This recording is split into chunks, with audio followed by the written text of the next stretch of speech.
brothers and sisters in Christ and people of YouTube. Having a beautiful day today. A lovely day. Just trying to get myself organised at the minute. Alright, I give up. It's too hard. So yeah, I've got my court this morning just to see if my VRO gets lifted off my ex. I'm really hoping that God comes through for me today. I know He will. But, it needs to be in place because these narcissists, they need boundaries, and they just otherwise they just take whatever they want. Like, they're just constantly stealing and they never stop. The sad thing is, this is almost like having a Hoover with these people. Like, they drag you into court, and that's probably the only time you'll spend around the narcissist once you realise what a dirty stop out they are. And I just don't want to be anywhere near this person. And they drag you in a room, and you have to sort of stand right next to them. And even though her lawyer will be next to her, it's like, why can't they design things a bit better? Like, I don't have to be in the same room with her. This person is a betrayer, a liar, a thief, a prostitute. And I don't mince my words when I say that. Like, my narcissist was actually looking up prostitution online, obviously trying to figure out what the going rate is, different in her country. But it's like that. I'd already thought she was into some pretty sick stuff, but that kind of took the cake, and I just don't want to be around this person. They're just evil to the core, and I've prayed for them and I've released them to God, but still they just drag you through endless court proceedings. Like, she did the same to her ex, held him up for 9 years of his life, and they do stupid stuff. Like, they play little games. Like, they'll make out like they want to settle. Like, last time it was, if you give us 50 grand, we'll take her name off the mortgage. You just have to drop your VRO first. And it's like, there's no way I'm dropping that. There's no way. It's just, it needs to be in place, because they're, otherwise they'll just be running riot. They'll be spying on me all day long. It's crazy, eh?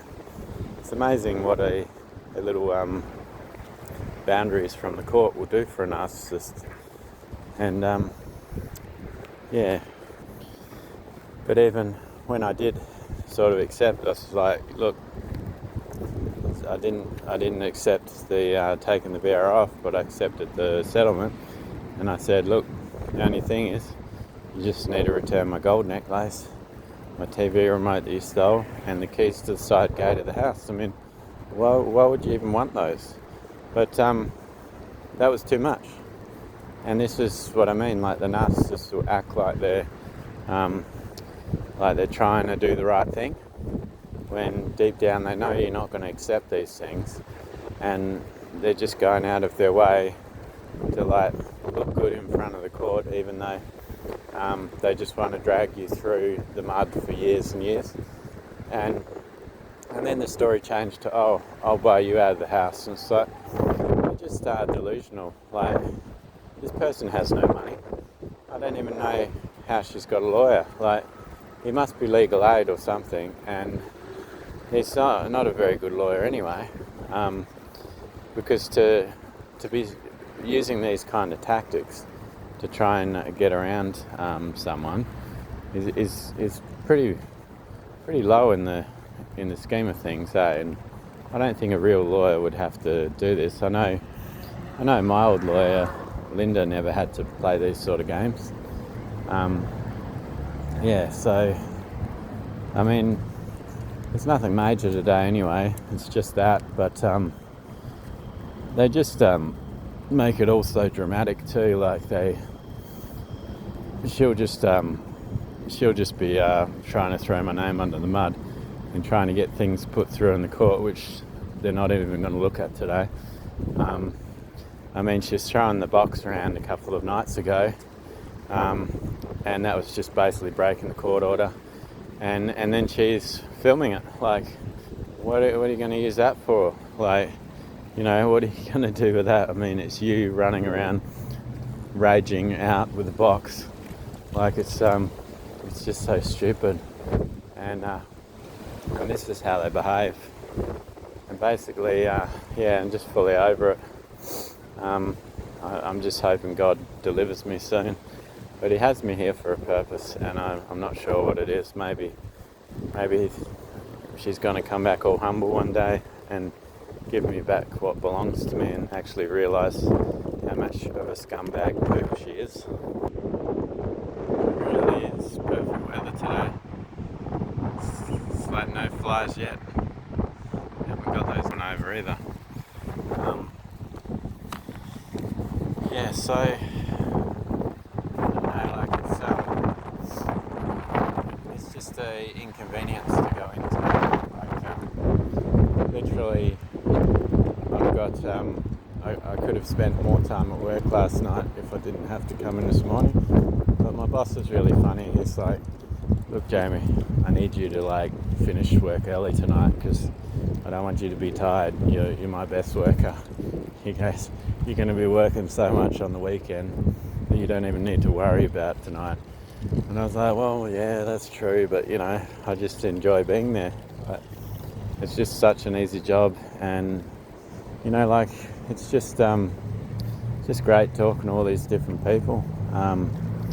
Just really getting to know them, and it's the only place where it's an icebreaker where you can meet a lot of people, and their defences are down because you're already in a car with them, and it's like you only really go in a car with your mates normally. So it's like people let their guard down and they talk to you like you're one of their mates, and it's all walks of life too. And even people that you would think don't want to talk to you just start talking to you, and I think that's the glory of God too. Just the light that I bring. People know that they can trust me, and they know that I won't do them any harm, and that they feel comfortable around me. Because I've had a few people say already, "Oh, you're just like an old soul. I feel like I've known you forever." And it's like, wow, that's really cool when people say things like that about you. It just shows that I've got a good character, and everything the narcissist is saying and trying to do is just all baloney. And it's funny because you look back over the years, and I think I've always just shown up to things, and I've always just had a smile on my face and been happy. And all these people that don't talk to me now because she's told a few lies, and some of those people I had in my house, and we spent multiple hours talking about everything under the sun, like real deep conversations, and they're going to believe just a couple of baseless lies. It just shows how weak their character is, and how even if you are a bright shining light, that doesn't mean those people are. Doesn't mean they're not using you for the wrong things. Like, sometimes people are just attracted to someone that is shining brightly, and I've had to cut off people that I thought I'd never have a problem with. People that were my mates for years, and I've told a lot of things, and they were just surface level people. Anyone that throws their integrity out the window because they fear their wife is a pretty baseless sort of person, like someone that doesn't have any morals, because if you're ruled by your wife, you're not living authentically anyway, and you shouldn't be married, because really God gave man dominion over his wife and his household, and if you're not living like that, you're basically living like a woman. So you might not like to hear that, but that's truth be told. That doesn't mean a man can disrespect his woman, but it's just the way God made it. and that's the way we should be living authentically. But some of these people, I never expected the betrayal from them, but at the same time, it's good because it means God's making room for authentic people that will have my back and will pour into me. Got this in between weather today. I don't know whether to wear my jacket or not. One second I'm cold and then I'm sweating. Could just be the coffee's hot too. It's a lovely day today. It's one of the hardest things about being with a narcissist is you don't realise that you can't escape these people. By that I mean it's just very hard to untangle yourself, because they'll try and emotionally tangle you, they'll try and spiritually tangle you, they'll try and physically tangle you, and then financially tangle you. So 4 ties to have to sever. And some are not as easy as others. Like the spiritual tie is gone for me, the emotional tie is gone for me, and the physical tie is gone for me. But still have the financial tie. And this is where they get really devious, because they don't think like a normal person does. Like, just give me back what's mine. They want to take you for all you've got. Like, they only went out with you in the first place because they knew you had something to offer them. Like, it's always transactional with them, and so it's very, a lot of people say, "Oh, just leave," but for me, it's like, why should I punish myself when I've done nothing wrong? And everything in my life is good apart from that narcissist. That eventually they'll have to leave because the new supplier want them living with them, and they can only lie through their teeth so often before they start to realise, hey, this woman doesn't actually want me, because she keeps going back to that old fella. She keeps going back to her husband. Like, they'll figure it out because she comes back every night, and it's like an obsession. Like, what is Jamie up to? Like, has he met someone else? And it's like, how can you be obsessed with someone that you also hate? Like, they're just really bizarre, like kid brains. But when you don't take them back after they discard you, they lose their mind, and then they start having restless nights. They can't sleep anymore. They start taking drugs, and they think the medication's going to help. But the thing is, the medication weakens your heart. It makes it harder for you to actually work each day, and the narcissist just starts aging because they like living life in the fast lane. But when you're in your 40s and you're trying to live life like you're an 18-year-old, it starts to catch up with you, and that's what they don't realise. And this is kind of the karma of the narcissist. Like, the demons keep them that busy. Like, even when they want to rest, another demon's like, hey, it's time to party, and then they, because they love that, they just go along with it even though they're exhausted, and eventually they just conk out, they really start to lose their marbles, and that's when they start raging out too, because they're really tired and they can't hold the mask up anymore. And I'm seeing it at the moment, like, my narc's got no friends anymore, and the only people she interacts with are the same narcs that were whispering behind her back, and she's even got video footage of it, and she hasn't even realised, because she takes so many videos and photos that she doesn't even have time to look through them all, but she's got them on tape, like whispering behind her back, and she doesn't even realise that they're conspiring against her. It's so sad. These are like the people she looks up to, and these people are absolute genius. They're genuine ones. I can understand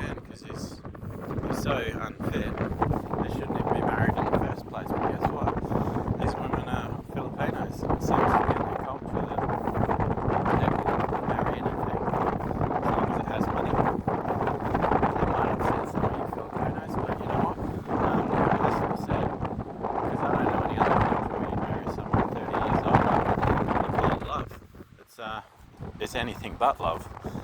And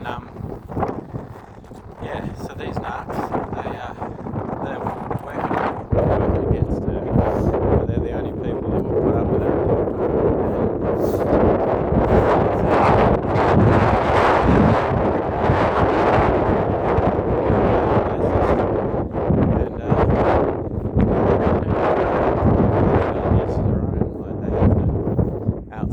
Other narcissists to try and get ideas, and those narcissists have stolen them from someone else because they sit around the tables always gossiping and that. But that's how they get ideas, because they can't create themselves. It's really insidious, because some people are just really vindictive by nature. Like, they just, even they hear gossip, they just want to attack the person that's being gossiped about without even questioning it. Just really nasty pasties. I don't know, I guess I was raised in a different way, that when you don't know the full story, or when you're not involved in someone's story, you just shut your mouth. Like, it's got nothing to do with you, it's not your concern. But this generation, all these people just think it's okay to behave this way, just attack people, mob up, form the angry mobs, get the picket lines going, attacking people. And it's all this social media too, like cancel culture and all this crap.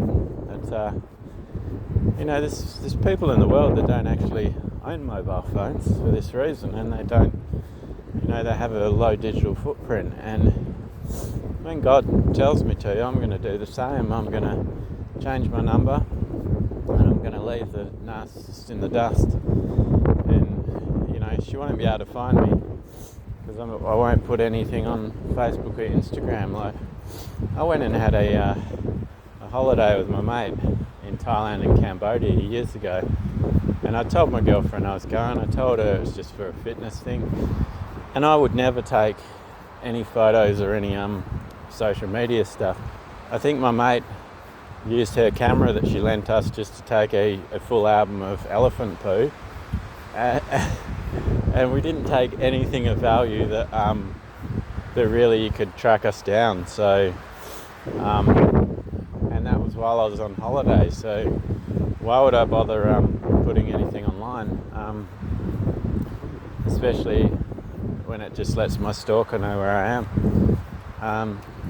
So once I'm fully rid of this person, that's when they fully start to collapse, because they can't let go of anyone, even though they were the ones that discarded you. It's like they're codependent, they're insecure, codependent cowards that can't live authentically. They can't deal with emotions. They can't love. They don't know how to. They're terrified of love, because it means they have to be vulnerable, and they hate that. So they just go around circles with shallow people. Like, why would you trade true love, someone that really cared about you, someone that bent over backwards for you? Why would you trade that for people that won't even show up for you? People that'll talk the talk, but when it comes down to it, they won't show up. It's like, why would you trade those for the person that shows up, the person that guides you, like tries to strengthen you and always pours into you, and always tells you can do it. You're quite capable of this. You can do it, and like is always blessing you in life. That person, some weak-minded people so that you get their approval. This is how dumb the narcissist is. They had someone that valued them, would show up whenever they needed them. Like, I used to have to drive out 10 o'clock at night to pick up the narcissists sometimes from parties, and I didn't mind doing it. I was quite happy to. I thought, I'll give her some space from me, but it didn't give her space. It just gave her an avenue where she could cheat on me. Like, that's the reason she did it. And that's the sad thing. She cheated on me with people that weren't even like interested in her. They just wanted to,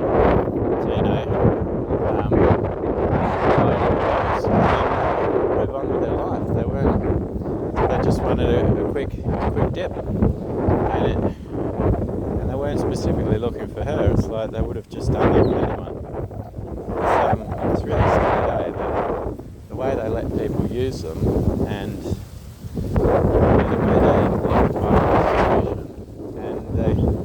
And when they get older, they'll start getting lonely. Nobody want to marry me. There's nobody have interest. It's a red flag for a man when a woman's been married once and it's failed. Especially when it's an Asian one, you think, oh, aren't they supposed to be like, a race that's supposed to like never leave their husband?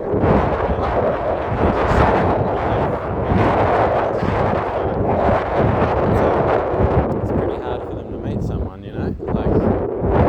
yeah, but they don't realise that, so they're just going to end up and everyone's going to have a story about, I hit that. Is that something to be proud of? Is that something your kid's going to be proud of when he gets old enough? What do you say to the kid on YouTube that he hasn't been able to see for years, and he sees that his mum is not who he's always believed she was? Anyway, God bless